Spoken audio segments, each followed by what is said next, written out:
लगन तुमसे लगा बैठा, जो होगा देखा जाएगा।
ऐसे नहीं, दोनों हाथों को खोलते हुए तालियों की सेवा करते हुए ऊंचे ऊंचे हाथ। मालूम पड़े कि हम वृंदावन में वास्तविक बैठे। ये जहाँ श्रीमद् भागवत का पाठ होता है, जहाँ श्रीमद् भागवत की कथा होती है, वह स्वयं ठाकुर जी विराजमान होते हैं, 92वें स्वरूप है ठाकुर जी का। और वहाँ वृंदावन स्वयं चल करके आता है। हम चल करके वृंदावन नहीं जाते, वृंदावन स्वयं चल करके आता है। तो दोनों हाथों ऊंचा करके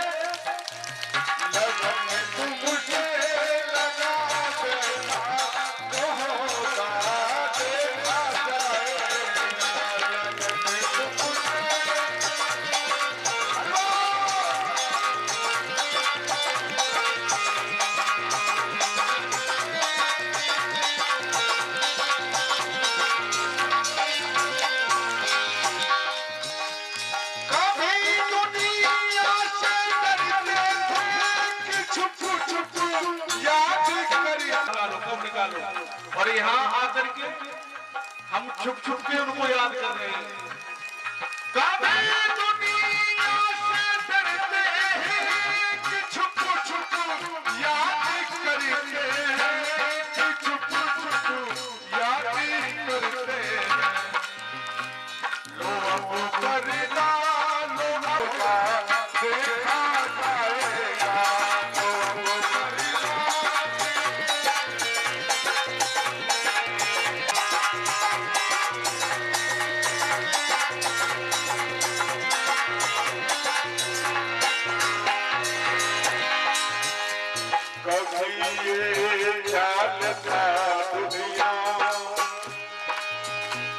कभी ये ख्याल था दुनिया हमें बदनाम ना कर दे। कभी ये ख्याल था दुनिया, दुनिया दुनिया दुनिया, कभी ये ख्याल था दुनिया हमें बदनाम ना कर दे। कभी ये ख्याल था दुनिया हमें बदनाम ना कर दे, हमें बदनाम ना कर दे। तरलो अब बीच खा बैठा, तरलो अब बीच खा बैठा, जो होगा देखा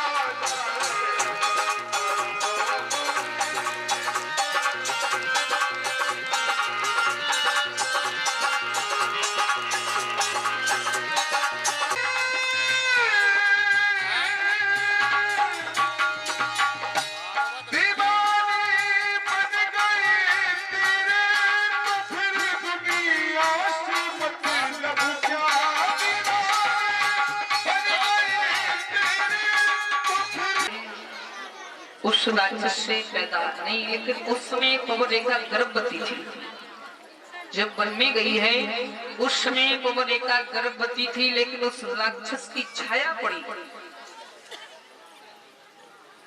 वो राक्षस महाराज उग्रसेन का जो रूप धारण कर गया, जब राक्षसी भेष में आया, रानी नहीं जान पाई तो कौन था। उस राक्षस ने कहा, देखो रानी, अभी तक तुम्हारे कोई संतान नहीं थी, मैं वचन देता हूँ आपके पुत्र का जन्म होगा। ऋषियों मुनियों को, ब्राह्मणों को बहुत सताएगा, लेकिन अंत में भगवान के हाथ से मुक्ति पाएगा। रानी अवलेखा वापस लौट के आती है। समय उपरांत बालक का जन्म हुआ। उग्रसेन महाराज ने उस बेटा को लता पताओं में लपेट के यमुना में बहा दिया। यमुना में भजन कर रहे थे बटेश्वर के महाराज शूरसेन। शूरसेन जब भजन कर रहे थे तो महाराज शूरसेन ने देखा, उस पुत्र को लिया, लेकर के अपनी रानी के पास पहुंचे। रानी, हमारे एक पुत्र वसुदेव था, लेकिन भगवान की कृपा, भगवान ने दूसरा पुत्र में और दिया। अब उग्रसेन का जो पुत्र था, आज लताओं पताओं में जब लपेट के फेंक दिया, बस उग्रसेन महाराज के पुत्र को आज महाराज शूरसेन ने दिया है। लालन पालन हो रहा, जिस पुत्र का नाम रखा भक्तों कंस। कंस का लालन पालन बटेश्वरी महाराज शूरसेन क्या हो रहा है, वसुदेव और कंस। धीरे धीरे समय व्यतीत होने लगा। नारद जी ने सोचा, तो एक दिन नारद जी ने जाकर के कंस से कही, बेटा जिस राज्य में है तो ये राज्य तुम्हारा नहीं है, जिस पिता के घर रहते हैं पिता भी तुम्हारे नहीं है। कंस ने पूछा, तो मेरे पिता कौन है? जवाब दिया, तुम्हारे पिता मथुरा के राजा उग्रसेन है। कंस ने सोचा, मेरे पिता मथुरा के राजा उग्रसेन। रात्रि में उठ करके वहां से चला आया और सीधा कंस कैलाश पर्वत पर पहुंचा। कैलाश पर्वत पे भोले बाबा की तपस्या की तो भोले बाबा प्रसन्न हो गए। कहा, कुछ मांग लो। कंस ने कहा, मुझे आपका धनुष चाहिए। भोले बाबा ने कहा, धनुष तो दे देता हूँ, लेकिन जो धनुष को तोड़ेगा वही तुम्हारा काल बनेगा। कंस धनुष को लेकर के आया। धीरे धीरे समय व्यतीत होने लगा। मथुरा में अत्याचार करने लगा है। उग्रसेन ने समझाया, बेटा अत्याचार कर रहे हो, लेकिन कंस ने पिता के सर से मुकुट उतार अपने सर पर बांध लिया। पिता के हाथ में हथकड़ियां, पैरों में बेड़ियां डाल के कारागृह में बंद कर दिया, कारागार में डाल दिया। स्वयं सिंहासन पर बैठ गया। जवाब दिया, आज से कोई धर्म यज्ञ कर्म नहीं करेगा, जो भी कार्य होगा आज से मेरे नाम से होगा। अगर कोई धर्म यज्ञ भी करेगा तो भी मेरे ही नाम से होगा। सारी प्रजा में हाहाकार बीत रही है। मथुरा में लड़कियां दही बेचने आती हैं, कोड़ों की मार लगाता, छीना झपटी करता है। छोटे बच्चे खेलने जाते हैं, किसी का हाथ तोड़ देता, किसी का पैर तोड़ देता, बालक नहीं समझ पाते। मंदिरों में जाता है, संत महात्मा को मारता पीटता है। गौशाला में जाता है, गौओं को बंटवाता है, खून की नदियां बह रही। सारी मथुरा में हाहाकार बीती है। भगवान विनती कर रहे, प्रभु रक्षा करो। आज भगवान ने देवताओं को समझाया, हे देव बड़ो, हे मुनि रत्नो, मुनि रोनों की मत रुलाओ। मैं देख रहा हूँ कि धरती पर कितना अत्याचार हो रहा, कि तुम भी जाओ भूमि पे धरो यादवी रूप, मैं यादव कुल में आऊंगा और बन कर यादव भूप। भगवान ने वचन दे दिया। कंस ने सोचा, हमारी चचेरी बहन है देवकी, उसकी शादी करना है। एक बात ध्यान देना भक्तों, देवकी 7 बहनें थी और 6 वसुदेव के लिए ब्याही गई, सबसे छोटी देवकी थी। गौरी, रोहिणी, भद्रा, मंदरा, रोचना, इला, देवकी प्रमुख आसन पन्नान कुलधवे। देवकी 7 बहनें थी। गौरवी, रोहिणी, भद्रा, मंदरा, रोचना, इला और देवकी, 7 बहनें थी। 6 वसुदेव के लिए ब्याही गई, सबसे छोटी देवकी। कंस ने सोचा क्यों नहीं बहन का विवाह किया जाए। वसुदेव के साथ में कंस ने अपनी बहन देवकी का विवाह किया। और जब उसे शादी पक्की की, जब वसुदेव की बारात लेकर के आए, सारा सामान दहेज दिया, बहन का विवाह किया। और बहन की शादी करने के बाद जब विदा की है तो रथ में बैठाला, तो उस समय आकाशवाणी होती है।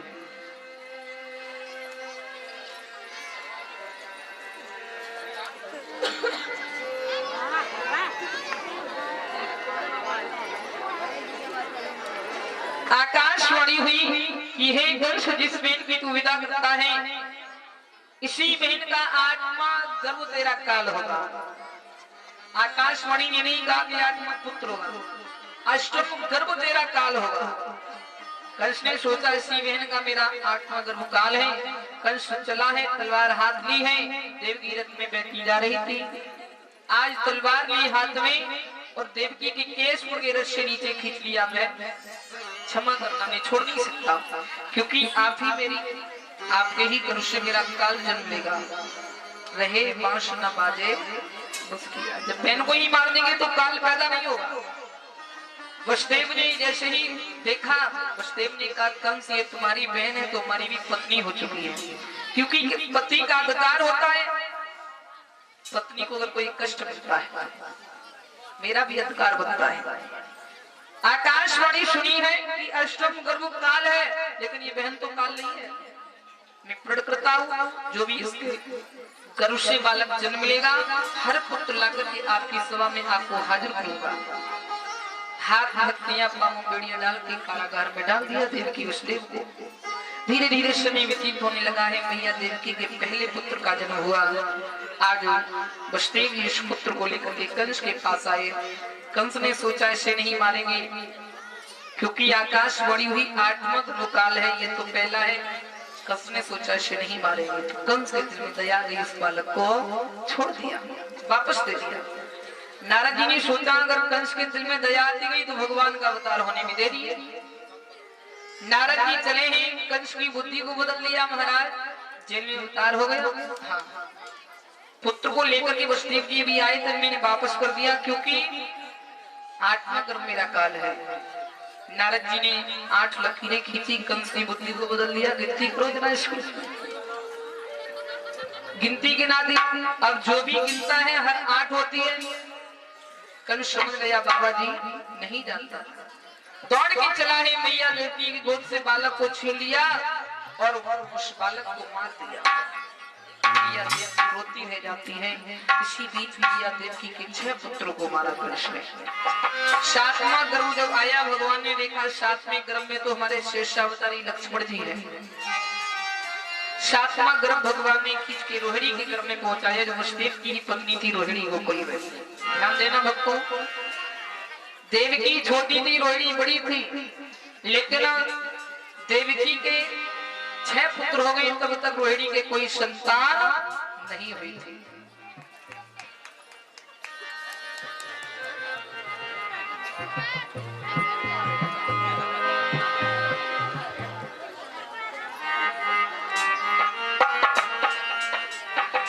और आज इधर कंस ने सोचा, ध्यान देना हमको, कंस का भी जो विवाह हुआ था, कंस का विवाह हुआ था जरासंध की बेटी थी अस्ति और प्राप्ति।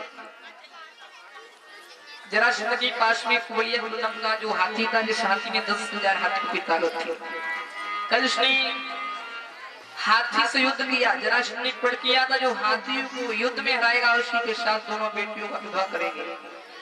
कंस और हाथी का युद्ध हुआ था। कंस ने हाथी को युद्ध में हरा दिया था। जरासंध ने दोनों बेटी अस्ति और प्राप्ति का विवाह कंस के साथ कर दिया था और वही हाथी दहेज में दे दिया था।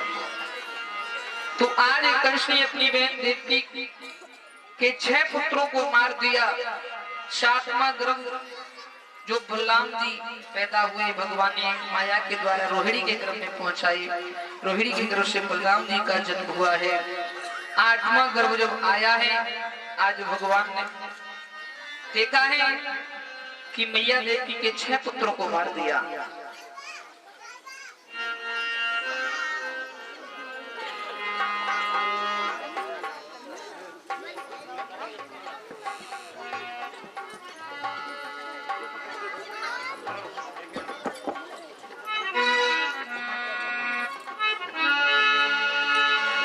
और तैयारी रखी कीजिए भैया।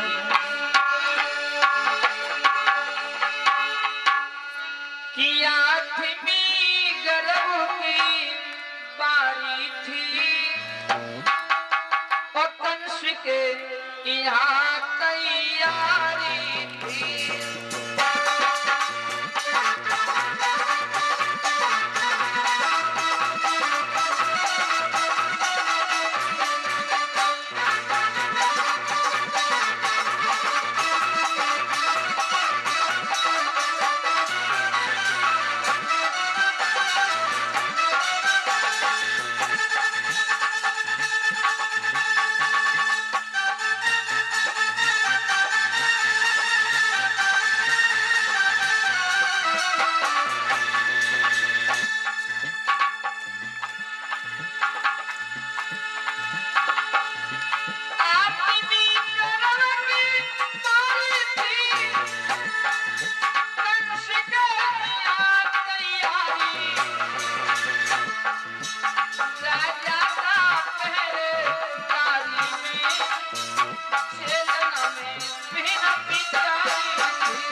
मैया बेटी छह कालों के अंदर साथ बंद किए भोजराज कंस में जान एक एक दोनों पहरेदार से 10 पहरेदार लगा दिए और स्वयं पहरेदारी पर खड़ा है।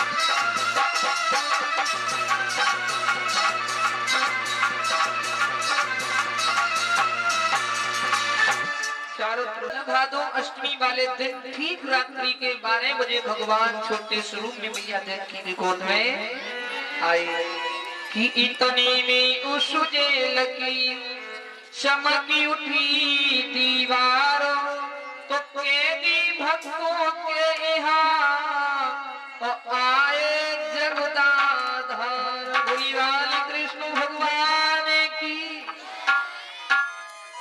आज भगवान भादो का महीना है, छोटे